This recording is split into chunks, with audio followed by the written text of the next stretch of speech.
ఇక కేశవ మంత్రసాన్ని వెతుకుంటూ బాపురం అయితే వెళ్తాడు. అక్కడికి వెళ్ళి ఇలా మంత్రసాని ఒక ఆమె తన పేరు తెలియదు అని చెప్పేసి అడుగుతూ ఉండగానే, "తెలియదు బాబు తెలియదు" అంటున్నాడు. అలాగే ఇంకా వేరే వ్యక్తిని అడుగుతూ ఉంటాడు. అలా కేశవ అయితే తన పట్టు వదలకుండా తన కొడుకు కోసం సరే ఎంత కష్టమైనా సరే నేను వెతకాల్సిందే అని చెప్పేసి వీళ్ళిల్లు తిరిగి అలా అందరిని అడుగుతూ ఉంటే నాకు తెలీదు అని చెప్తూ ఉండగానే కేశవ నీరస పడిపోతాడు. ఇంతలో ఒక ఆమె మూడో ఇల్లు బాబు అని చెప్పేసి అనగానే వెళ్తాడు.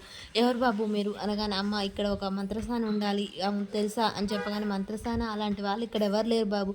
బాగా గుర్తు చేసుకోండి 25 ఏళ్ల క్రితం ఇప్పుడు కాదు" అనగానే, "ఆహా! మా అక్క తను" అనగానే, "అవునా మీ అక్క ఉంటే కొంచెం పిలవండి. తనతో నాకు పనుంది" అని చెప్పేసి అడుగుతాడు. మా అక్క కరెక్టే కానీ తనిక్కడ లేదు. తనెవరో తెలిస్తే చెప్పమ్మా కాస్త పుణ్యం ఉంటుంది." "సరే బాబు చెప్తా కానీ నీకు తనతో ఏం పని?" అని చెప్పేసి అడుగుతూ ఉంటుంది. "తను 25 ఏళ్ల క్రితం ఒక చంటి బిడ్డను ఎత్తుకొని వచ్చింది. ఆ విషయం మాకు కావాలి" అని అడగగానే తను తెలుసు చంటి బిడ్డను ఎత్తుకొని వచ్చింది. ఒక 3, 4 ఏళ్ల పాటు ఇక్కడే ఉండేది మా అక్కే.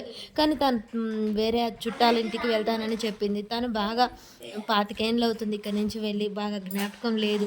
అమ్మ తన అడ్రస్ ఏమన్నా ఉంటే ఇస్తావా? తను వెళ్ళిన తర్వాత నాకు ఇంకెప్పుడూ కలవలేదు.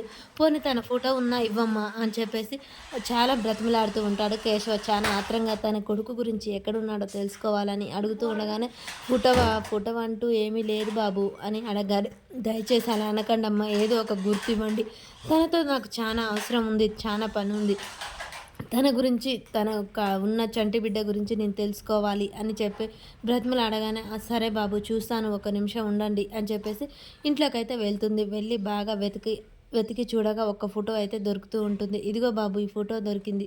తనే మా అక్క. చంటి బిడ్డను తీసుకొని అప్పుడు వచ్చింది. ఇప్పుడు ఎక్కడుందో తెలియదు" అని చెప్పగానే, "సరే అమ్మ చాలా థ్యాంక్స్. ఈ ఫోటో నాకు కావాలి ఇస్తారా?" అనగానే, "సరే బాబు తీసుకెళ్ళు" అని చెప్పి ఇవ్వగానే ఫోటో తీసుకుంటాడు. ఒక ఫోన్ నెంబర్ రాసి, "ఇదిగో చూడమ్మా ఈ ఫోన్ నెంబర్ తీసుకో. తన గురించి ఏ ఆచూకీ తెలిసినా ఎమ్మటే ఈ నెంబర్‌కి ఫోన్ చేయండి. మీరు రుణం ఉంచుకోను. మీరు చేసే సహాయం పెద్ద సహాయం. నా కుటుంబాన్ని నిలబెట్టే సహాయం. దయచేసి మర్చిపోకండి" అని చెప్పగానే, "సరే బాబు నీ బాధ అర్థమవుతుంది. పెద్దింటి బిడ్డలా ఉన్నావు" అని చెప్పేసి ఆ ఫోన్ నెంబర్ తీసుకుంటుంది. అలాగే కేశవ్ కొన్ని డబ్బులు కూడా ఇస్తాడు తనకు. "వద్దంటున్నా కూడా పర్వాలేదమ్మా నువ్వు చేసిన సహాయానికి ఇది ఒక మేలులాగా అనుకోండి. ఏ ఒక అవసరాలకు ఉపయోగపడతాయి" అని చెప్పేసి డబ్బులు చేతిలో పెట్టి కేశవ్ అయితే అక్కడి నుంచి వెళ్ళిపోతాడు. మరి ఆ ఫోటో ద్వారా తన కొడుకు ఎవరనేది తెలుసుకుంటాడా కేశవ?